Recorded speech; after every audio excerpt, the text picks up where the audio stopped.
Hello students, welcome back to my channel books and talk.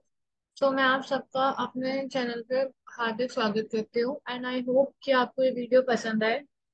और I think आप लोग के एग्जाम भी आने वाले हैं, फोर्थ सेमेस्टर और सिक्स सेमेस्टर के। तो अब हम उन्हीं के वीडियोस पे थोड़ा ध्यान देंगे। सो आज हम बात करेंगे, पहले हम हिस्ट्री की बात करेंगे। हिस्ट्री में हम आज हम कॉन्स्टिट्यूशन हिस्ट्री डिस्कस करेंगे फोर्थ सेमेस्टर की। और आज हम हिस्ट्री में यूनिट सेकंड को डिस्कस करेंगे। ठीक है। सो यूनिट सेकंड में हम ये सब डिस्कस करेंगे कि अपराइजिंग ऑफ 1857, मतलब कि जो रिवॉल्ट हुआ था 1857 का, आखिर ऐसा क्या हुआ था जो ये रिवॉल्ट हुआ, इसके कॉजेस क्या थे, इसके रिजल्ट्स क्या रहे और इसका आउटकम क्या हुआ, वो सारी चीज हम इसमें डिस्कस करेंगे। सेकंड हमारा सोशल एंड रिलीजियस मूवमेंट। इसमें हम सोशल एंड रिलीजियस मूवमेंट हुए थे जो उन चीजों को डिस्कस करेंगे कि रिवॉल्ट के बाद क्या कौन कौन से मूवमेंट्स आए। ठीक है। फिर हम इसमें आर्य समाज को डिस्कस करेंगे, ब्रह्म समाज को डिस्कस करेंगे, थियोसॉफिकल सोसाइटी को डिस्कस करेंगे और रामकृष्ण मिशन को डिस्कस करेंगे। इसी के साथ साथ वीडियो के एंड में, जैसे कि हम हमेशा से आपको प्रीवियस ईयर के क्वेश्चंस देते हैं, तो वही हम आपको इस वीडियो के एंड में भी प्रीवियस ईयर के कुछ क्वेश्चंस देंगे। तो अगर आप उन क्वेश्चंस पे भी ध्यान रखना है, क्योंकि जो हम क्वेश्चंस देते हैं वीडियो के एंड में वो प्रीवियस ईयर के होते हैं, प्रीवियस 5 ईयर्स के वो क्वेश्चन होते हैं जो इस यूनिट से आए होते हैं। ठीक है। सो अब हम इसी के साथ आगे बढ़ते हैं, और अगर आपको मेरी वीडियो पसंद आए तो प्लीज लाइक शेयर कमेंट और सब्सक्राइब तो जरूर करिएगा। सो अब हम देखते हैं कॉजेज ऑफ रिबिलियन मूवमेंट कि आखिरकार ऐसा क्या हुआ जो रिबिलियन मूवमेंट हुआ इंडिया के अंदर। ऐसी क्या प्रॉब्लम आ गई थी कि सारे इंडिया से इकट्ठे हो गए, क्योंकि इंडिया में ऐसा फर्स्ट टाइम, ये इंडिया में कहा जाता है कि फर्स्ट टाइम एक फ्रीडम के लिए मूवमेंट हुआ था, फर्स्ट टाइम सारे इंडियन एक साथ इकट्ठे हुए थे यूनिटी में। ठीक है। सबसे पहले हम देखते हैं सोशल कॉज की ऐसे कौन से कॉजेस रहे जिस चक्कर में ये जो था ये मूवमेंट हुआ। ठीक है। इसका फर्स्ट था कि यार ये जो वेस्टर्न सिविलाइजेशन इंडिया में फैलती था, जो स्प्रेड हो रहा था वैसे सिविलाइजेशन का, एक तो वो कंसर्न था। तो पहला कॉज तो वही है, सोशल कॉज का फर्स्ट पॉइंट। सेकंड ये था जो 1850 में एक एक्ट आया था, Hindu law law of inheritance, उसको इन्होंने चेंज कर दिया, कन्वर्टेड कर दिया क्रिश्चियनिटी के अंदर। ठीक है। और उन पे एनिमल कर दिया जो हिंदू कन्वर्टेड है क्रिश्चियनिटी के ऊपर। ठीक है, जिन्होंने कन्वर्ट करा है, तो ये एक्ट उन पे एप्लीकेबल कर दिया। फिर फिर इन्होंने क्या करा, जो वेस्टर्न एजुकेशन थी वो indirectly orthodoxy, Hindu and Muslim की जो ऑर्थोडॉक्सी थी उसको कहीं ना कहीं वो चैलेंज कर रही थी, क्योंकि वेस्टर्न कल्चर कहीं ना कहीं इंडियन के कल्चर को उस टाइम पे जो था काफी ज्यादा चैलेंज कर रहे थे। ठीक है। और उस टाइम पे क्या करा, जैसे ये प्रैक्टिस थी like sati, child marriage, female infanticide, legal कर दिया उन्होंने विडोरी मैरिज को। तो ये सारी चीजें पसंद नहीं आई, क्योंकि उस टाइम पे तो सती, चाइल्ड मैरिज और फीमेल इन्फेंटिसाइड को लोग मानते थे, करते थे इन एक्ट्स को। सती तो आपको पता ही है कि जब हस्बैंड की डेथ हो जाती है तो उसकी वाइफ को उसके साथ जला दिया जाता है। चाइल्ड मैरिज आपको पता है, बच्चों की शादी करा देते हैं। फीमेल इन्फेंटिसाइड वो होता है कि कोई बेबी गर्ल पैदा होती है तो उसको मार दिया जाता है। तो पहले ये सारी चीजें इंडिया में बहुत हुआ करती थी उस टाइम पे। तो इन्होंने इन सब चीजों का एबॉलिश करा दिया था। और इवन हमारे यहाँ तो विडो का रीमैरिज तो होता ही नहीं था पहले, तो इन्होंने विडो को रीमैरिज को लीगल कर दिया था कि एक विडो रीमैरिज कर सकती है। तो ये चीजें कहीं ना कहीं इफेक्ट कर रही थी हिंदूज को, मुस्लिम को, कहीं ना कहीं ये सारी चीजें जो थी अफेक्ट कर रही थी। ठीक है। ये था सोशल कॉज कि आखिरकार ऐसे क्या जरूरत पड़ी। ठीक है। अब इसी के साथ इकोनॉमिक कॉज, कुछ इकोनॉमिक कॉजेज थे जिस चक्कर में जरूरत पड़ी। And please guys like share comment subscribe जरूर कर दीजिए। इकोनॉमिक कॉज क्या हुआ, जो पीजेंट्स एंड जमींदार थे उनके ऊपर इन्होंने हैवी टैक्सेस लगा दिया। ठीक है। और जबकि जो लार्ज नंबर ऑफ जो सिपॉइज थे इनके पास, वो पीजेंट्री क्लास से बिलोंग कर रहे थे। ठीक है। उन्होंने क्या करा, और जब इंडस्ट्रियल रेवोल्यूशन हुआ इंग्लैंड में, उसके बाद क्या हुआ, ब्रिटिश के जो मैन्युफैक्चर गुड्स थे वो इंडिया में आने लग गए। ठीक है। अब ब्रिटिश के मैन्युफैक्चर गुड्स इंडिया में आ गए, तो इंडियन की जो हैंडीक्राफ्ट इंडस्ट्रीज थी उसको कम्पीट करना पड़ा था चीप प्रोडक्ट्स के साथ, चीप मशीन में प्रोडक्ट के साथ। अब यार ब्रिटेन के पास तो टेक्नोलॉजी थी, प्रोडक्ट्स अच्छे थे, चीप थे, तो obvious सी बात है लोग वहीं जाएंगे। तो इस चक्कर में इंडियन मार्केट को काफी ज्यादा प्रॉब्लम फेस करनी पड़ी। ठीक है। समझ आया इकोनॉमिक कॉजेस क्या थे, एक तो टैक्सेस लगा दिए, ऊपर से अपनी मशीन भी यहीं ले आए। वैसे मशीन तो मशीन अपना सारा सेटअप इन्होंने यहाँ कर लिया। ठीक है। तो ये कुछ इकोनॉमिक कॉजेस थे। अब है इमीडिएट कॉज। इमीडिएट कॉज कभी कभी क्वेश्चन डायरेक्ट पूछ लिया जाता है, but to understand by immediate cause या what is the immediate cause of the revolt, direct पूछ लेता है इसको कभी कभी। सो इमीडिएट कॉज क्या था, तो इमीडिएट कॉज कुछ ऐसा था कि देखो, जब ये रिवॉल्ट 1807 में एकदम से ब्रेकआउट हुआ था, वो भी इसलिए हुआ, एक रूमर स्प्रेड हुई थी कि जो कार्ट्रिजेज है ना, वो काउ एंड पिग के फैट से बनाई जा रही है। जो नई कार्ट्रिजेज बनाई जा रही है तो राइफल्स में करने के लिए, वो काउ एंड पिग के फैट से बनाई जा रही है। तो ये जो चीज थी, ये हिंदू और मुस्लिम दोनों के जो सेंटिमेंट्स है, जो दोनों के रिलीजियन सेंटिमेंट्स थे, उसको कहीं ना कहीं हर्ट कर रही थी। ठीक है, क्योंकि पहले सिपॉइस को क्या करना पड़ता था, जो पेपर है उसको कट ऑफ करना पड़ता था, क्योंकि काउ एंड पिग के फैट से ना उसकी कवरिंग बना रही थी ये। तो उसको पहले इन्हें कट ऑफ करना पड़ता था। फिर उसके बाद ये जो चीज थी, ये ना तो हिंदुओं को अच्छी लगी ना मुस्लिम्स को अच्छी लगी। कहीं ना कहीं ये चीजें दोनों के जो रिलीजन सेंटिमेंट था उसको हर्ट कर रही थी। तो इसलिए लोगों ने इसे यूज करने से रिफ्यूज कर दिया। सबने कहा भाई हम तो इसे यूज नहीं करेंगे। ठीक है, इसको यूज करने से रिफ्यूज कर दिया। और मार्च में क्या हुआ, मार्च में मंगल पांडे ने 1857 में मंगल पांडे ने मार्च में अपने सीनियर को गोली चला दी। ठीक है, उन्हें मार दिया। और इस चक्कर में उनको हैंग कर दिया गया। 8 अप्रैल 1875 में उनको फांसी की सजा दे दी गई। फिर उसके क्या हुआ, इसके बाद लोगों ने अपने लिए स्टैंड लेना स्टार्ट किया। इसके बाद ही लोग उतरे मैदान में। तो क्या हुआ, 9th में क्या करा, 85 सोल्जर्स ने मेरठ में रिफ्यूज कर दिया कि वो जो जो न्यू राइफल्स हैं उसको यूज नहीं करेंगे। और इस चक्कर में इन लोगों को 10 ईयर की इम्प्रिजमेंट हुई, लेकिन इन्होंने यूज करने से मना कर दिया। ठीक है, ये था इमीडिएट कॉज जिस चक्कर में ऐसा हुआ। ठीक है, क्योंकि यार, ना तो हिंदुओं को पसंद आई या ना ही मुस्लिम को पसंद आई कि तुम काऊ और पिग के फैट से उसका कवर बना रहे हो। ठीक है, फिर है रीजंस फॉर द। अब यार देखो, इतना बड़ा रिवॉल्ट हुआ, ठीक है, लोगों ने इसमें पार्टिसिपेट करा, लोग गए, अपने लोगों ने स्टैंड लिया, पर उसके बाद भी ऐसा क्या हुआ जो ये रिवॉल्ट हार गया, जो इंडिया जीत नहीं पाया? कुछ तो हुआ ही होगा ना, वरना जब सब लोग रिवॉल्ट के लिए फर्स्ट टाइम इंडिया में, यार सब लोग मैदान में उतरे थे, तो ऐसे कौन से रीजंस थे, reasons for the failure of revolt? आखिरकार ऐसे कौन से रीजंस थे जिस चक्कर में रिवॉल्ट फेल हुआ? ठीक है, तो रीजंस कुछ इस थे कि लैक ऑफ यूनिटी। यार देखो, यूनिटी नहीं थी लोगों के बीच में, ना तो लोगों के बीच में यूनिटी थी, ना ही कोई कॉर्पोरेशन कोऑर्डिनेशन था लीडर्स के बीच में। मतलब लोग तो लोग, लीडर्स के बीच में भी कोई कोऑर्डिनेशन कोऑपरेशन नहीं था प्रॉपर। ठीक है, फिर सेकंड पॉइंट है लैक ऑफ लीडरशिप। लीडरशिप नहीं थी क्योंकि प्रॉपर कॉपरेशन नहीं था लीडर्स के बीच में। हर लीडर ने अपने खुद के टाइम पे इसको स्टार्ट कर दिया, कोई क्लियर टाइमिंग नहीं बताया कि हम इसे कब स्टार्ट करेंगे कब स्टार्ट नहीं करेंगे। तो हर स्टेट ने अपने खुद के टाइम पे इसे स्टार्ट कर दिया। फॉर एग्जाम्पल, मैं दिल्ली से मैंने अब जाके स्टार्ट कर दिया, अब 2 दिन बाद मेरठ से स्टार्ट हो गया, या 3 दिन बाद बिहार से स्टार्ट हो गया। तो ऐसे ऐसे स्टार्ट हुआ। कोई पर्टिकुलर टाइमिंग नहीं थी किसी की कब कौन क्या स्टार्ट कर रहा है। अगर आई थिंक पर्टिकुलर टाइमिंग होती, सब मिलके स्टार्ट करते तो समझ में भी आता, पर गैप आ गया तो कोई पर्टिकुलर टाइमिंग नहीं थी। और गैप इस चक्कर में भी आया होगा क्योंकि उस टाइम पे कोई कम्युनिकेशन तो इतनी अच्छी थी नहीं। ठीक है, फिर आया lack of weapon. Lack of weapon ये था कि यार देखो, जो हमारे जो लीडर्स थे उनके पास तो आउटडेटेड वेपन थे, और दूसरी साइड जो ब्रिटिशर्स थे उनके पास तो मॉडिफाइड वेपन्स थे। ठीक है, और लैक ऑफ वेपन्स और टेक्नोलॉजी की वजह से भी ये फेल हुआ रिवॉल्ट, क्योंकि जिस टाइम पर इंडिया ने एक ब्रिटिशर्स को मार रहा था, उसी सेम टाइम पे जो ब्रिटिशर्स थे वो एक बार में 2 से 3 इंडियन को मार रहे थे, क्योंकि ब्रिटिशर्स तो गन यूज कर रहे थे और इंडियन तलवार यूज कर रहे थे। ठीक है, तो एक ये भी रीजन था। तो ये कुछ 3 रीजन मैंने अभी आपको बताए हैं, आई होप आप लोग को ये 3 रीजन समझ में आए होंगे। ठीक है, तो ये कुछ 3 रीजन थे जिसके चक्कर में रिवॉल्ट फेल हुआ, और बाकी भी रीजन हैं। अब ये लैक ऑफ पर्टिकुलर एम। अब लैक ऑफ पर्टिकुलर एम क्यों आ गया? लैक ऑफ पर्टिकुलर एम इसलिए आ गया कि पहले लोगों का कहना है कि पर्टिकुलरली डिसाइड नहीं था, सबका पर्टिकुलर एम नहीं था। कुछ लोग कहते हैं कि ये फ्रीडम के लिए था, कि लोगों को आजादी चाहिए थी।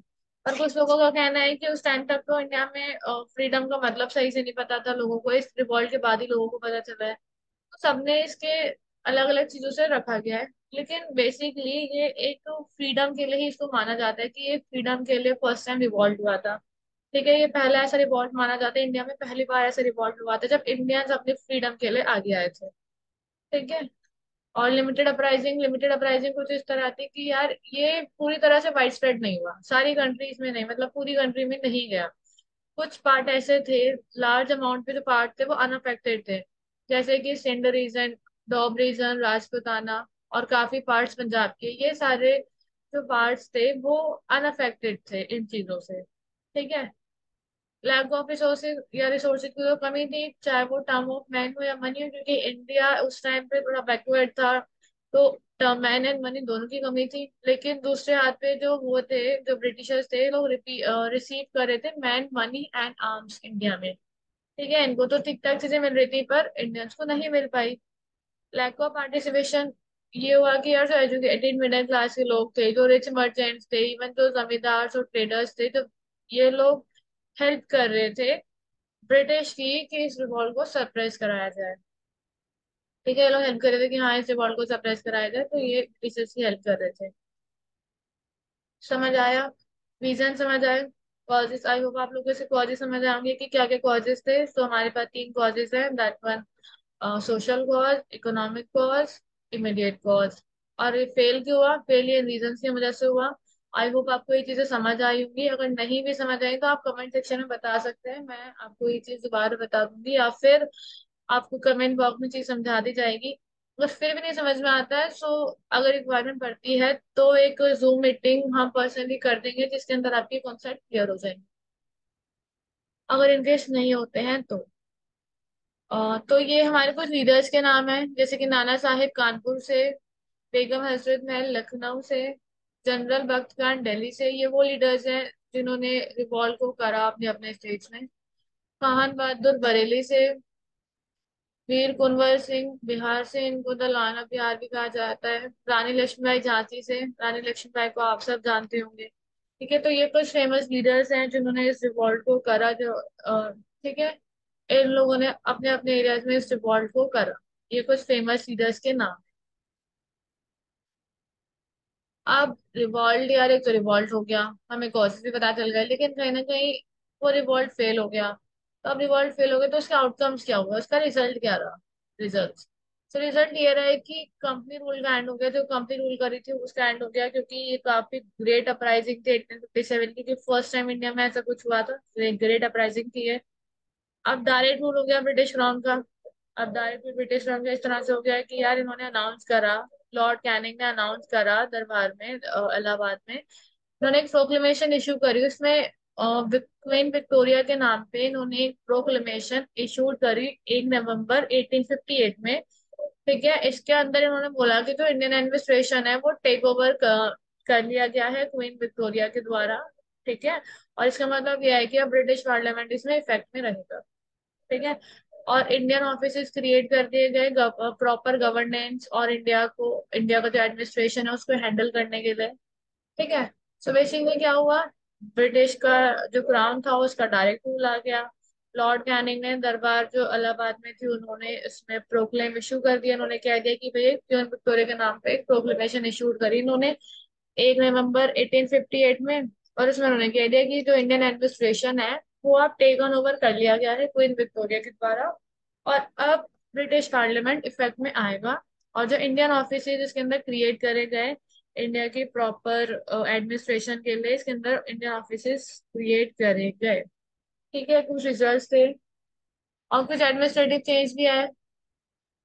अब एडमिनिस्ट्रेटिव चेंज कुछ इस प्रकार से आए कि जो गवर्नर जनरल था उसको रिप्लेस कर दिया वाइस रॉय से। ठीक है, और जो राइट्स इंडियन रूलर्स को उसको रिकॉग्नाइज करा गया। डॉक्ट्राइन ऑफ लैप्स को रिकॉग्नाइज करा गया।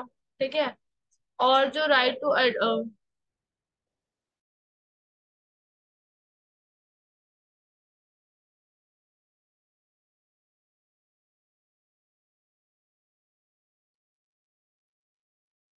और इसके अंदर right to adopt son as a legal heir से एक्सेप्ट करा गया।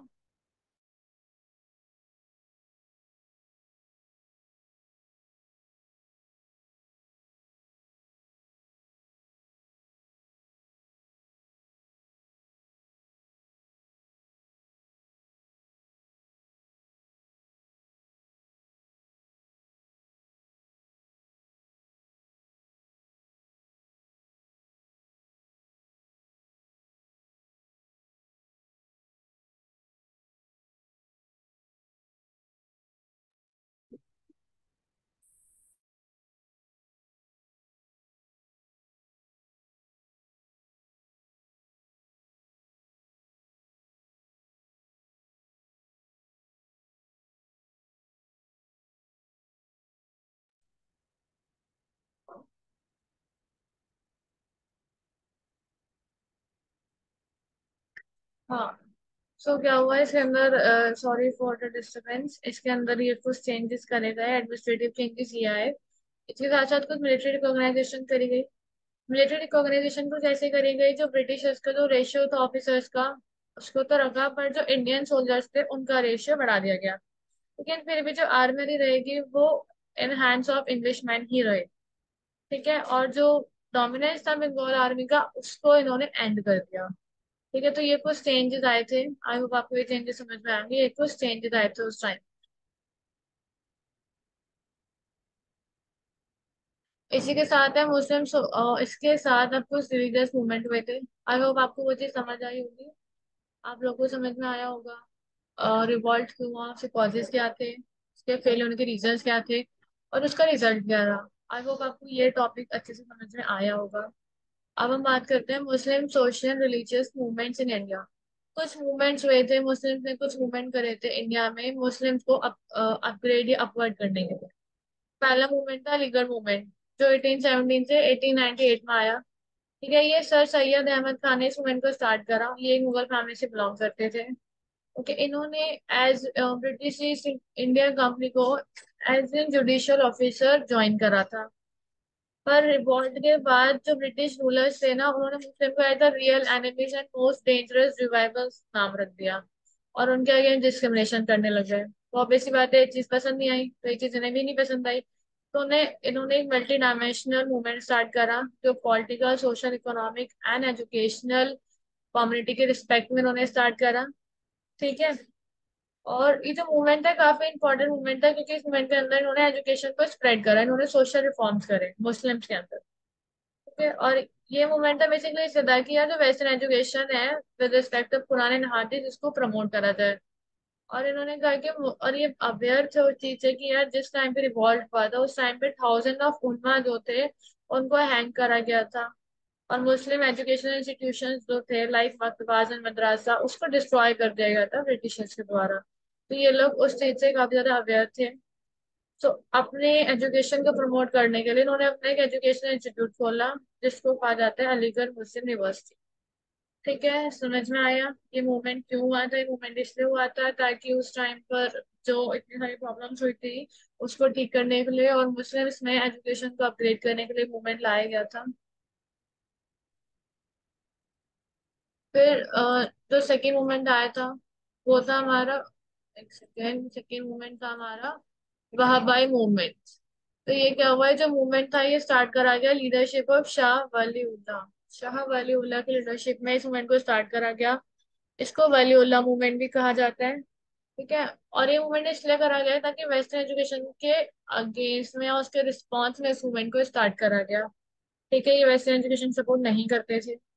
और ये जो मूवमेंट था ये कहता था कि हादिस एंड कुरान को प्रमोट किया जा सके, हादिस एंड कुरान को प्रमोट करा जाए, इसलिए ये इन्होंने मूवमेंट स्टार्ट करा। और ये था इनका एम था मूवमेंट का कि यार प्योरिफिकेशन ऑफ इस्लाम में, और जो इस्लाम की सिंप्लिसिटी में है, जो इस्लाम की सिंप्लिसिटी है, जो रिलीजन की सिंप्लिसिटी है, लोग उस सिंप्लिसिटी में वापस जाए।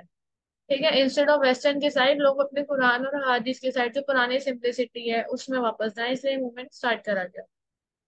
फिर ऐसे एक गवर्नमेंट आया जिसका नाम था अहमदिया मूवमेंट।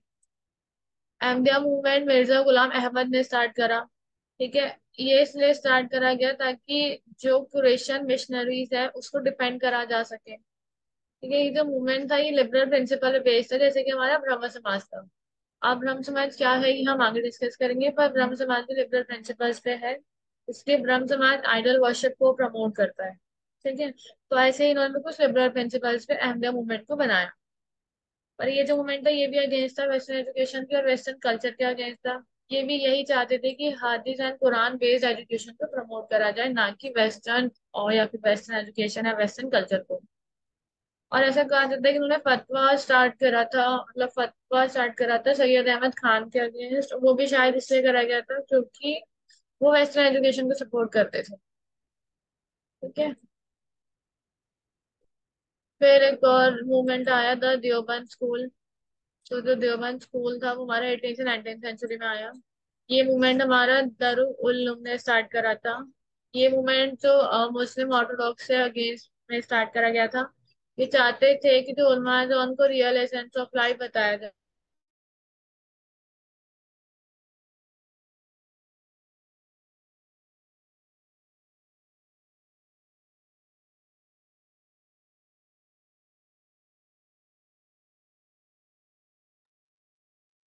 ठीक है। और ये सॉरी गाइस फॉर डिस्टर्बेंस। तो ये जो मूवमेंट था ये इसलिए कराया गया था कि जो उलमाज है उनको रियल सेंस ऑफ लाइफ बताया जाए, उनको बताया जाए कि एक रियल सेंस ऑफ लाइफ है क्या। ठीक है।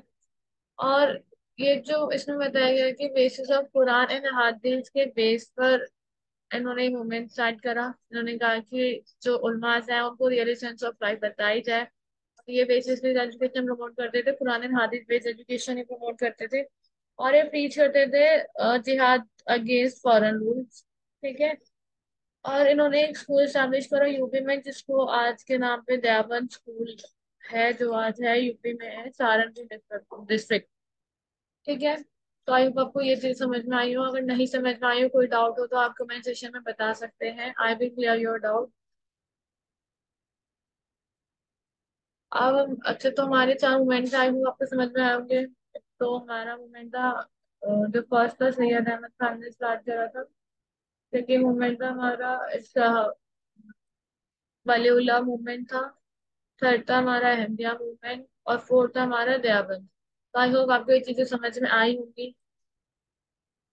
नहीं भी आई हो तो कमेंट सेक्शन बता दीजिएगा, मैं आपके जो डाउट्स है वो क्लियर कर दूँ। ठीक है। अब है ब्रह्म समाज। तो ब्रह्म समाज क्या है? ब्रह्म समाज जो था राजा राम मोहन रॉय ने स्टार्ट करा था। ये फाउंडर थे ब्रह्मा समाज के। 1828 में ये स्टार्ट करा गया। ये फर्स्ट ऑर्गेनाइजेशन थी जो रिलीजियस रिफॉर्म के लिए स्टेब्लिश करी गई थी। और ये आइडल वर्शिप के ऊपर फोकस करती थी। ठीक है। और ये जितने भी मीनिंगलेस राइट्स एंड रिचुअल्स हैं उसको हटाते थे, उसको डिस्कार्ड करते थे।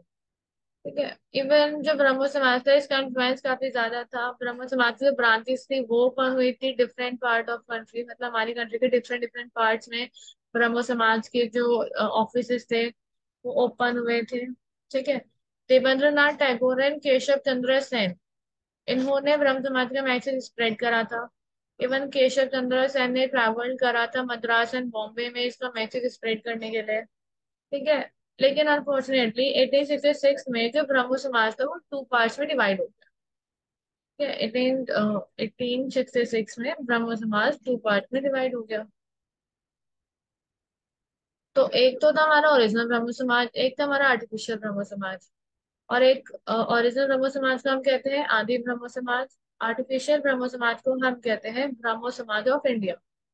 तो आदि ब्रह्मो समाज के लीडर थे वो थे देवेंद्रनाथ टैगोर। और ब्रह्मो समाज ऑफ इंडिया के जो लीडर थे वो थे केशव चंद्र सेन। ठीक है। आवेश में डिफरेंस क्या था कि ओरिजिनल ब्रह्म समाज था ये फ्रीडम देता था, ये नहीं कहता था कि यार बॉन्डेज में रहो कास्ट एंड कस्टम्स के। ठीक है। कहता था कि यार इंटरकास्ट मैरिज परफॉर्म करो। इवन ये सपोर्ट करते थे कि विडो की रीमैरिज होनी चाहिए।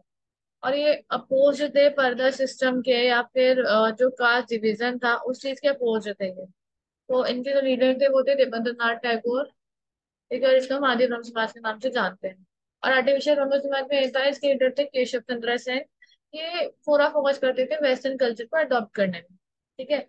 और ये कहते थे ब्रह्म समाज ऑफ इंडिया जो फोकस करता है वो मेडिटेशन पे फोकस करता है, रीडिंग पे फोकस करता है, स्क्रिप्ट को रीड करने पे फोकस रखते थे ये लोग। ठीक है। और ये कहते थे कि हर रिलीजन के अंदर यूनिटी होनी चाहिए। और ये पहला ऐसा इंटेलेक्चुअल मूवमेंट था जिससे इंडिया में रिफॉर्म आए। ठीक है। पर इससे क्या हुआ, इसे रेशनलिज्म एंड एनलाइटमेंट हुआ इंडिया के अंदर। ठीक है। सो ब्रह्म समाज आया था 1828 में, पर ये टू पार्ट में डिवाइड हो गया 1866 में। फिर क्या हुआ, अब हम कुछ बातें जानते हैं राजा राम मोहन रॉय जी के बारे में। तो ये एक इंडियन रिफॉर्मर था। आप सबको अच्छे से पता है कि इंडियन रिफॉर्मर थे, इवन ये फाउंडर भी थे ब्रह्मो सभा के। ठीक है।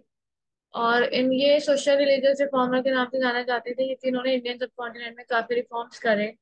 इनको राजा का टाइटल दिया गया था अकबर सेकंड के द्वारा, जो मुगल एम्परर थे। इनके काफी एफर्ट्स थे कि इन्होंने सती एंड चाइल्ड मैरिज को जो है एबॉलिश कराया। ठीक है। और रॉय को as father of Bengal renaissance भी कहा जाता है। और इनका जो बॉर्न हुआ था वो 22 में 1772 में हुआ था। ये ब्राह्मण फैमिली में पैदा हुए थे। बंगाल में पैदा हुए थे, राजनगर में एक ब्राह्मण फैमिली में। तो इनकी जो एजुकेशन है, इन्होंने पर्शिया एंड अरेबिक पढ़ी पटना से। और इन्होंने वहां पे कुरान भी रीड करी। और बनारस से इन्होंने संस्कृत रीड करी एंड वेदास और उपनिषद इन्होंने रीड करे। ठीक है। फिर 1795 से 1828 तक इन्होंने ईस्ट इंडियन कंपनी के लिए भी काम करा। ठीक है, कुछ बातें थी राजा राम मोहन रॉय के बारे में। इनका आइडियोलॉजी क्या थी, ये काफी ज्यादा इन्फ्लुएंस थे वेस्टर्न मॉडर्न थॉट से, ठीक है, और ये स्प्रेस करते थे रेशनलिज्म पे, और मॉडर्न साइंटिफिक अप्रोच ये रखते थे चीजों को लेके। ये चाहते थे कि यार इक्वालिटी रखी जाए, क्योंकि ये स्ट्रॉन्ग अपोजर थे, कास्ट सिस्टम के स्ट्रॉन्ग अपोजर थे ये। ठीक है, तो इनका बेसिक तो ये था ही कि इंडिया में इक्वालिटी आए, कास्ट सिस्टम को हटाया जाए, क्योंकि पहले कास्ट सिस्टम बेस्ड अनटचेबिलिटी काफी थी। तो अपोजर थे कास्ट सिस्टम के। ये चाहते थे कि सोशल इक्वालिटी लाई जाए, और ये अट्रैक्टेड थे इस्लामिक मोनोथेइज्म के कॉन्सेप्ट से, काफी ज्यादा अट्रैक्टेड थे। और ये चाहते थे कि हर इंसान को अपने अंदर प्योरिफिकेशन करनी चाहिए। ठीक है, इन्होंने कुछ रिफॉर्म्स करे, रिलीजियस रिफॉर्म्स। सो ये तो थी इनकी आइडियोलॉजी। ठीक है, और ये इनके कुछ रिलीजियस रिफॉर्म। और रिलीजियस रिफॉर्म में इन्होंने क्या करा, इन्होंने फर्स्ट एक बुक पब्लिश करी, अपना वर्क पब्लिश करा, जो है तोहफत उल मुबाउद्दीन। ये इनका कुछ एक इन्होंने अपना एक काम पब्लिश करा। ये गिफ्ट गिफ्ट टू डाइट्स के नाम से जाना जाता है इसको। 1803 में इन्होंने इसको पब्लिश करा। उसके बाद इन्होंने एक अमित्य सभा बनाई 1815 में कोलकाता में। उन्होंने अमित्य सभा बनाई 1815 में कोलकाता में। इन्होंने इस सभा से कैंपेनिंग लगा स्टार्ट करी। और इनकी जो कैंपेनिंग थी अगेंस्ट दी कास्ट सिस्टम के, रिजिडिटीज के, मीनिंगलेस रिचुअल्स के, और जितनी अदर सोशल इल्स है उन सबके अगेंस्ट थी। ठीक है, तो अमित्य सभा इन्होंने 1815 में बनाई, और अमित्य सभा के अंदर इन्होंने कैंपेन स्टार्ट करी जो हमारे सोशल इविल्स है उन चीजों के अगेंस्ट। ओके, आई होप आपको इतना समझ में आया होगा। तो सोशल रिफॉर्म थे कि उन्होंने यहाँ सती प्रथा बैन करा दी, इवन उन्होंने चाइल्ड मैरिज बैन करा दी, तो इनको ग्रेट सोशल रिफॉर्मर कहा जाता है। राजा राम मोहन रॉय की डेथ हो गई थी September 27, 1833 में हुई थी। स्टैपलेटन में इनकी डेथ हुई थी, जो नियर ब्रिस्टॉल है। और ड्यू टू मैग्नेसिस हुई थी, मतलब मैग्नेसिस एक तो फंगल इन्फेक्शन या बैक्टीरियल इन्फेक्शन होता था, तो उसके थ्रू उसके चक्कर में इनकी डेथ हो गई थी। और जिस टाइम इनकी डेथ हुई थी तो इंडिया में ये नहीं थे। अब आया आर्य समाज। सो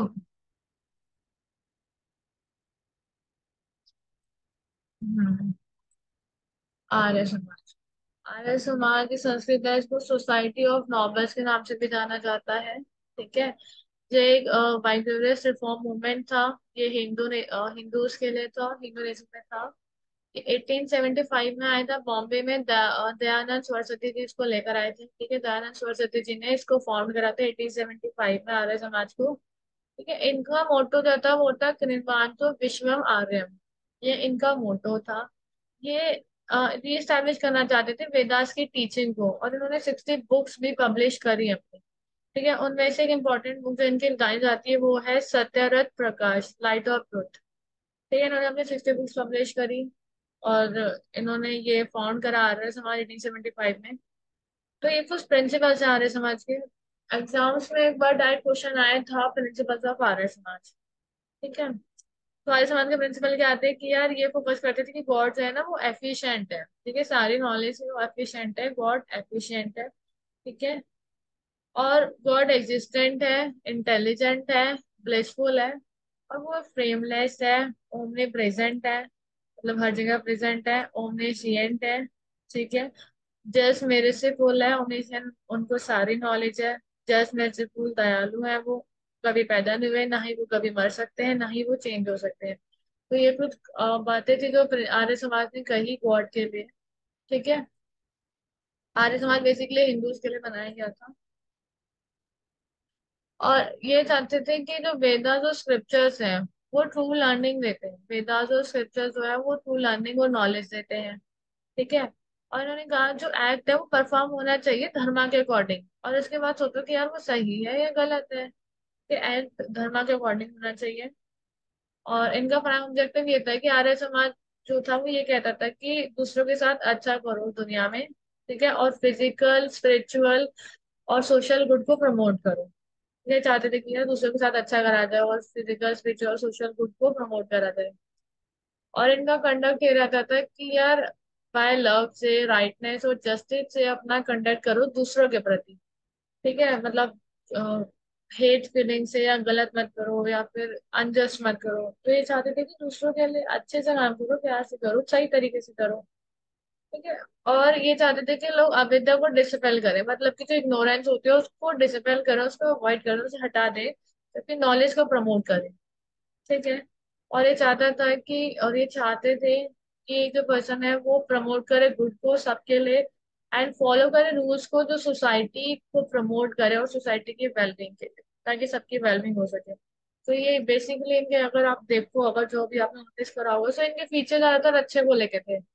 जैसे उन्होंने गॉड के बारे में बताया कि गॉड ओमनी प्रेजेंट है, ओमनीसेंट है, उनको सारी नॉलेज है, उनको वो एंडलेस है, ब्रेकलेस है, उन्होंने ये सारी चीजें बताई। अब उन्होंने ये भी बोला कि यार वेदा से ट्रू लर्निंग है, ठीक है, स्क्रिप्चर्स में जो चीजें दी गई है वो ट्रू लर्निंग और नॉलेज है। इन्होंने ये भी कहा था कि इंसान को एक्ट करना चाहिए धर्म के अकॉर्डिंग, बाद में वो सोचे क्या सही है क्या गलत है। तो इनके जो ऑब्जेक्ट्स थे वो काफी अच्छे थे। ये बेसिकली ये चाह रहे थे कि दुनिया में वेलफेयर हो, लोग अच्छा करें एक दूसरे के साथ, अच्छी नीयत से करें। ठीक है। अब आया दयानंद सरस्वती जी के बारे में, अब हम कुछ बातें देखेंगे। दयानंद सरस्वती जी, ये एज एन मूल शंकरा तिवारी बॉर्न हुए थे 12 फेब 1824 को।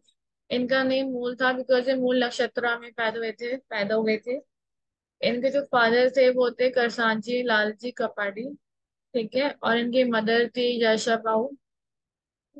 दयानंद सरस्वती जो थे वो एक इंडियन फिलोसोफर थे और एक सोशल लीडर थे, इवन एक रिफॉर्मर भी थे। और ये पहले इंसान थे जिन्होंने कॉल दी थी इंडिया फॉर इंडियंस इन 1876 में। उन्होंने कहा यार इंडिया फॉर इंडियंस। ठीक है। इवन इन्हें लोकमान्य तिलक ने भी बुलाया था। इन्होंने वर्क करा वैदिक आइडियोलॉजीज को रिसीव करने में। और 1875 में इन्होंने आर्य समाज बनाया बॉम्बे के अंदर। ठीक है। और ये स्ट्रांगली इस चीज को सपोर्ट करते थे कि यार इक्वल राइट्स दिए जाए हर इंसान को। और ये वुमेन के अपलिफ्टमेंट के लिए ज्यादा कंसिडर रहते थे, ये चाहते थे कि वुमेन को सोसाइटी में अपलिफ्ट करा जाए। ठीक है। और इनको महर्षि का टाइटल दिया गया था। ठीक है। और उन्होंने 60 बुक्स लिखी अपनी। पर 1883 में ये इनकी डेथ हो गई। ये जो कुछ बातें थी जो मैंने आपको दयानंद सरस्वती जी के बारे में बताई, आई होप आपको ये चीजें समझ आई होंगी। अगर गाइस नहीं समझ आई तो प्लीज कमेंट बॉक्स में बता दीजिएगा। वैसे मैं वीडियो ज्यादा लंबी नहीं बनाती हूँ, पर इस वीडियो के अंदर हमने वो सारी आपकी जो यूनिट है, जो सेकेंड यूनिट है, हमने इस वीडियो में पूरी डिस्कस करी है। तो वीडियो थोड़ी सी लंबी हो गई है। एंड आई होप आपको चीजें समझ आई हो। प्लीज यार लाइक सब्सक्राइब और बेल आइकन पे जरूर क्लिक कर दें, क्योंकि अब जो वीडियोस है वो कॉन्टिन्यूअसली मैं बनाने की कोशिश कर रही हूँ, ताकि आप लोगों का सिलेबस जल्दी पूरा हो जाए। सो अब है हमारी थियोसॉफिकल सोसाइटी।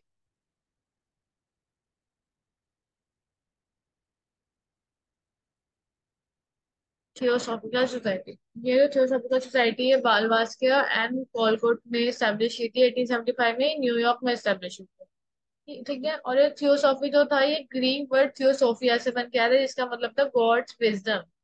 ठीक है। ये रेफर करते थे एक ऐसे सिस्टम को जो एस्टोरिक हो, फिलोसफी कंसर्निंग हो, तो डायरेक्ट नॉलेज देता हो प्रिज्यूम मिस्ट्रीज की। ठीक है। इनका गोल ये था कि यार ये डिग्निटी और ह्यूमैनिटी को प्रमोट कर सके पूरी दुनिया में। और ये क्रिस्टलाइज सबसे पहले हुआ था मद्रास प्रेसिडेंसी में, और इसका हेडक्वार्टर अदयार में खुला। और ये जो मूवमेंट था जो इंडिया में पॉपुलराइज करा वो एनी बेसेंट ने करा। इंडिया के अंदर ये मूवमेंट एनी बेसेंट ने पॉपुलराइज किया था। ठीक है। और इसके थ्री प्रिंसिपल थे, इस मूवमेंट के थियोसॉफी के थ्री प्रिंसिपल्स थे। एक तो ये था यूनिवर्सल ब्रदरहुड, सबके अंदर एक ब्रदरहुड होना चाहिए, अपनेपन की भावना होनी चाहिए। एक था the study of comparative religion and philosophy, study करो कंपैरेटिव रिलीजन की और फिलोसफीज की। ठीक है। और ये कहते थे investigation into natural laws which seeks to understand unexplained mystery. ये कहते थे कि जो नेचुरल लॉज है उनको इन्वेस्टिगेट करो ताकि जो अनएक्सप्लेन्ड मिस्ट्री है उसको अंडरस्टैंड करा जा सके। ठीक है। नेचुरल ब्रदरहुड हो गया, और study of comparative religion philosophies हो गया। और ये हो गया कि जो यार नेचुरल लॉज है उनको अच्छे से स्टडी करो ताकि जो अनएक्सप्लेन मिस्ट्रीज है उनको समझा जा सके। तो ये तीन इसके बेसिक प्रिंसिपल्स थे। ठीक है। अब हम देखते हैं क्या कंट्रीब्यूशन रहा एनी बेसेंट की, तो ये इंडिया में इतना पॉपुलर हो गया। ठीक है। कंट्रीब्यूशन ऑफ एनी बेसेंट, तो जो एनी बेसेंट ने 1889 में ये जो सोसाइटी थी थियोसॉफिकल सोसाइटी, इसको ज्वाइन करा। ठीक है। और ये एक बिलीवर थी हमारे वेदास एंड उपनिषद में। ठीक है। ये पढ़ाती भी थी। और ये कंसिडर कर दी थी इंडियन सॉइल को कि लिबरेटिंग एनलाइटिंग है। ठीक है। और एट द सेम टाइम ये जो थी नेशन की एक परमानेंट अवार्ड थी।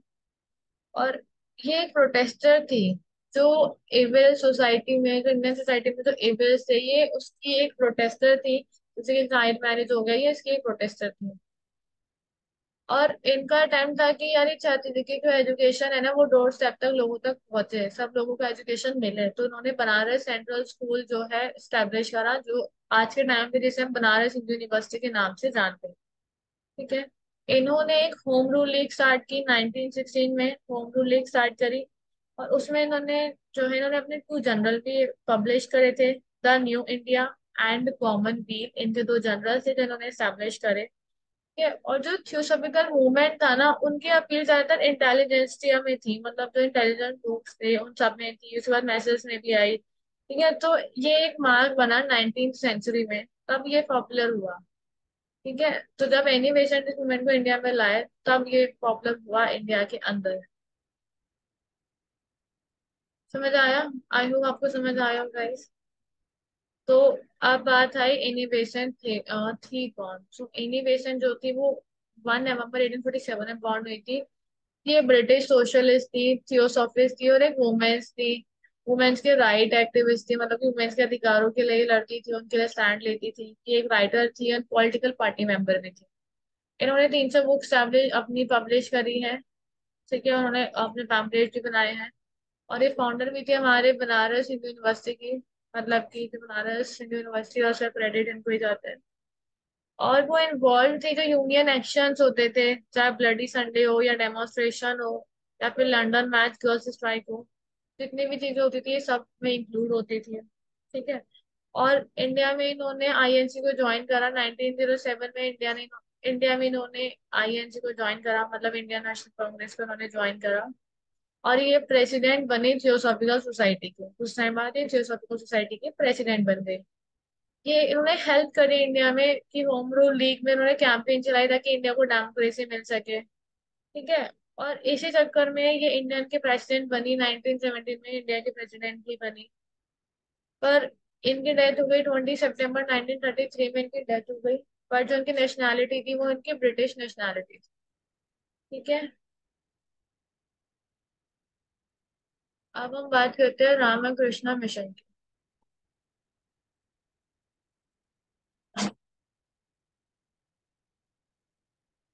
तो रामकृष्ण मिशन जो था, ये एक एंशंट इंडिया को और वेस्टर्न कल्चर को लेकर लाया गया था। ये रामकृष्ण परमहंस लाए थे 1836 से 1860। एक सेकंड। ठीक है। और जो रामकृष्ण परमहंस था, ये फाउंडर थे सोशल रिलीजियस मूवमेंट के। और ये पूरे प्राइस थे एक टेम्पल में, दक्षिणेश्वर में एक टेम्पल था, उसमें ये पूरे प्राइस थे। ठीक है। और इनके पास कोई फॉर्मल एजुकेशन नहीं थी। ठीक है। इनका फेथ था कि सारे रिलीजन्स को परफॉर्म करना चाहिए, ये हर रिलीजन में फेथ रखते थे। और ये कहना चाहते थे कि all the different religious view are different ways leading to the same goal. कहते थे हर रिलीजन का डिफरेंट, हर एक का डिफरेंट रिलीजन है, हर डिफरेंट रिलीजन के अलग व्यू है, अलग तरीका है, लेकिन गोल सबका सेम है। चाहे डिफरेंट वे हो, डिफरेंट व्यू हो, पर गोल सबका सेम है। ठीक है। ये मैसेज था रामाकृष्ण का। इनका जो मिशन था वो फॉर्मली फाउंड हुआ 1897 में। ठीक है। 1897 में इनका मिशन फॉर्मली फाउंड हुआ।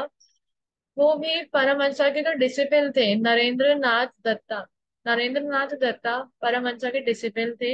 इन्होंने इसको फॉर्मली फाउंड करा, इस मिशन को। ठीक है। लेटर इनको स्वामी विवेकानंद के नाम से जाना गया। 1863 से 1902 तक रहे स्वामी विवेकानंद जी। लेटर इनको स्वामी विवेकानंद के नाम से जाना गया। इन्होंने ग्रेजुएशन अपनी करी कोलकाता यूनिवर्सिटी से, इन्होंने ग्रेजुएशन करी। ठीक है। और जो आइडियोलॉजी थी ना रामकृष्ण मिशन की, वो एक्सटर्नल प्रिंसिपल्स के ऊपर बेस्ड थी। ठीक है। सो ये जो बेसिकली जो रामकृष्ण मिशन था वो आ तो पहले गया था, पर फॉर्मली आया हमारे 1897 में आया, वो भी किसके द्वारा, राम परमहंस के डिसिपल के द्वारा आया था। और इनके डिसिप्लिन कौन थे? इनके डिसिप्लिन थे नरेंद्र नाथ दत्ता। और नरेंद्र नाथ को लेटर हम किस नाम से जानने लगे? हम जानने लगे स्वामी विवेकानंद जी के नाम से। ठीक है। अब कुछ प्रिंसिपल्स थे रामकृष्ण मिशन के, कुछ प्रिंसिपल्स थे, और वो प्रिंसिपल कुछ इस प्रकार थे। Freedom of principle of freedom और लिबरेशन। फ्रीडम और लिबरेशन की बात करते थे, चाहते थे इंसान की अपनी फ्रीडम होनी चाहिए। और ये चार योगा पे बहुत फोकस करते थे। फोर योगास पे इनका स्पेशली फोकस था। एक तो था जन योगा, भक्ति योगा, कर्मा योगा और राजा योगा। ठीक है। जन योगा में ये बात करते थे कि पाथ ऑफ नॉलेज, मतलब मोक्षा की बात करते थे जन योगा में। ठीक है। मोक्षा की बात करते थे या फिर सेल्फ रियलाइजेशन की बात करते थे ये जन योगा में। ठीक है। भक्ति योगा में बात करते थे डेवोशन की, कि एक इंसान की अपनी ड्यूटी होती है, या वो अपनी ड्यूटी के लिए कितना डेडिकेटेड रहता है, या फिर अपनी भक्ति के लिए कितना डेडिकेटेड रहता है, चाहे वो डेवोशन उसकी भक्ति के लिए हो या वो उसके काम के लिए हो। तो भक्ति योगा में डेवोशन की बात की जाती थी। कर्म योगा, कर्म योगा ये था कि यार इंसान के क्या खुद के कर्म है। ठीक है, कि एक इंसान अपनी खुद की ड्यूटी किस तरह से परफॉर्म कर रहा है, किस फेज में परफॉर्म कर रहा है, वो सारी चीजें कर्म योगा के अंदर आई। ठीक है। और फिर एक इन्होंने योगा बताया राजा योगा। राज योगा बात करता था मेडिटेशन की, मतलब कि एक इंसान को मेडिटेट करना चाहिए ताकि उसका जो माइंड है वो फ्री रहे, नेगेटिविटी से भी फ्री रहे। ठीक है, ताकि सोचने समझने की शक्ति बढ़े सामने वाले इंसान। ठीक है। तो ये बेसिकली फोर योगा पे इन्होंने ज्यादा सिंथेसिस करा। हारमोनी ऑफ रिलीजन से चाहते थे हर रिलीजन में हारमोनी रहे, हर रिलीजन को इक्वालिटी दी जाए, हर रिलीजन को सेक्युलर रखा जाए। कि ये इनका मानना यही था, क्योंकि जो रामाकृष्ण परमहंस की आइडियोलॉजी थी वही इनकी भी आइडियोलॉजी थी, कि सारे रिलीजन चाहे डिफरेंट व्यूज हैं, डिफरेंट वेज हैं, पर वो तो सेम ही है, तो सब रिलीजन में हारमोनी होनी चाहिए। Harmony of secular and scared और ह्यूमन एंड डिवाइन, और ये कहते हैं हारमोनी होनी चाहिए, लोगों को पता होना चाहिए क्या ह्यूमन है क्या डिवाइन है। ठीक है, क्या सेकुलर है और क्या सेक्रेड है, ये चीजें लोगों को पता होनी चाहिए। ठीक है। अवतार ऑफ श्री कृष्णा, इन्हें कहना था कि श्री कृष्णा हमेशा अवतार लेकर आए हैं, और वो हमेशा जब भी वो अवतार लेकर आ रहे आते हैं, जब भी वो जिस भी अवतार में आते हैं, वो हमेशा इंडिया को कुछ ना कुछ अच्छा सिखा कर ही जाते हैं। ठीक है, तो इनका ये मानना था। और इनका मोटो ये था, आत्मानो मोक्षात्रम जगत हित्या चा। ठीक है। उन्होंने कहा फॉर वंस, एक इंसान की सेलिब्रेशन के लिए उसे वेलफेयर करना चाहिए वर्ल्ड का। ठीक है। और ये स्वामी विवेकानंद जी ने कहा था। ठीक है, तो ये कुछ प्रिंसिपल्स थे इसके रामकृष्ण मिशन के। तो आई होप आपको ये चीजें समझ आई होंगी। अगर कोई भी डाउट हो तो प्लीज कमेंट सेक्शन में बता दीजिएगा, आपको आपके डाउट का रिप्लाई विद इन 24 आवर्स या उससे पहले मिल जाएगा। ठीक है। सो तो वो हमारे इस वीडियो के अंदर बेसिक हमारे जो चार टॉपिक्स थे, जो आपकी यूनिट थी, वो डिस्कस हो गई। हमने अपने अपराइजिंग जो रिवॉल्ट था 1857 का, वो डिस्कस कर लिया। हमने इसके अंदर उसके रिलीजन के जो कॉजेस थे, रिजल्ट थे, वो सब डिस्कस कर लिया। उसके बाद हमने रिलीजियस मूवमेंट्स भी डिस्कस कर लिए। फिर हमने ब्रह्म समाज, आर्य समाज भी डिस्कस करा, थियोसॉफिकल सोसाइटी पढ़ा, और रामाकृष्ण मिशन भी पढ़ा। तो आई होप आपको ये सारी चीजें पसंद आई है, क्योंकि ये वीडियो थोड़ी सी बड़ी हो गई है, पर वीडियो के एंड तक बनना यार आप लोगों के लिए बहुत जरूरी था, तभी सारी चीजें समझ में आती। तो अब हमको प्रीवियस ईयर के क्वेश्चन देखते हैं कि कौन कौन से क्वेश्चन प्रीवियस ईयर में आ गए। पहला है, throw a light in brief teaching of Swami Dayanand Saraswati की। स्वामी दयानंद सरस्वती की जो टीचिंग थी उस पे आपको ब्रीफ लाइट मारनी है। तो स्वामी दयानंद सरस्वती की जो टीचिंग थी उसमें आप वो जो हमारे रामाकृष्ण मिशन के जो प्रिंसिपल्स थे जो स्वामी दयानंद जी ने ही दिए थे, आप वो चीजें इसमें लिख सकते हैं। ठीक है, क्योंकि इंसान के सेल्वेशन की बात करते थे, हार्मनी की बात करते थे, इक्वालिटी की बात करते थे, तो वो सब आप इसमें मेंशन कर सकते हैं। फिर आया contribution of Raja Ram Mohan Roy modernisation of India. इनकी क्या कॉन्ट्रीब्यूशन रही? तो इनकी कॉन्ट्रीब्यूशन रही, इन्होंने सती प्रथा, चाइल्ड मैरिज, ये सारी चीजें बैन कराई। इन्होंने ब्रह्म समाज बनाया ताकि लोगों के हिंदुइज्म के अंदर मैसेज पहुंचे, लोग आइडियल वर्शिप को प्रमोट करें। ठीक है, तो ये चीज आप इसमें लिख सकते हो। और स्वामी के विवेकानंद जी का रोल क्या था रिवेकिंग इंडिया में? स्वामी विवेकानंद जी का रोल था इंडिया को रिवेक करने और रिवोक करने में, तो वो सारी चीजें आप इसमें लिख देना, जो मूवमेंट ये लाए, जो इनकी कॉन्ट्रीब्यूशन थी। एनिमेशन कौन थी? बेसिकली एनिमेशन जो थियोसॉफिकल सोसाइटी की प्रेसिडेंट थी, और जो चीजें उन्होंने करी इंडिया में इसको अपवर्ड करने के लिए, वो चीजें आप इसे मेंशन कर सकते हैं। ठीक है। अब I describe the principle of Arya Samaj. Arya समाज के जो सात कुछ प्रिंसिपल्स थे जो हमने डिस्कस करे थे, वो आप इस वीडियो में बता सकते हैं, मतलब इस आंसर में लिख सकते हैं। फिर आया what is the purpose of establishment of Ramakrishna Mission. Ramakrishna Mission, Ramakrishna Mission को स्टैब्लिशमेंट का पर्पस क्या था? उसका बेसिक पर्पस यही था ना कि रिलीजियस में हार्मनी आया, लोगों में अंडरस्टैंडिंग हो, प्लस जो चार योगा है उन पे लोग ज्यादा फोकस करें, तो ये उसके कुछ पर्पस तो उसको स्टैब्लिश करने। ठीक है गाइस, आई होप आप लोग को वीडियो पसंद आई हो, और ये जो वीडियो है ये जो लास्ट में क्वेश्चन है ये सब 4 मार्क्स के हैं, इससे ज्यादा के क्वेश्चन अभी तक तो आए नहीं। ज्यादातर क्वेश्चन 4 मार्क्स में ही आते हैं, बस प्रिंसिपल ऑफ आर्य समाज ये आई थिंक 10 मार्क्स का था। बाकी ये सारे 4 मार्क्स के हैं। ठीक है, so guys best of luck of your exam, अच्छे से इसकी पढ़ाई करो, और कोई भी अगर आपको डाउट हो तो प्लीज आप कमेंट सेक्शन में बता सकते हैं। And thank you so much हमारी वीडियो देखने के लिए। एंड स्टे कनेक्टेड, बहुत जल्द अभी एक और हम वीडियोस में अपलोड कर देंगे। Thank you so much guys.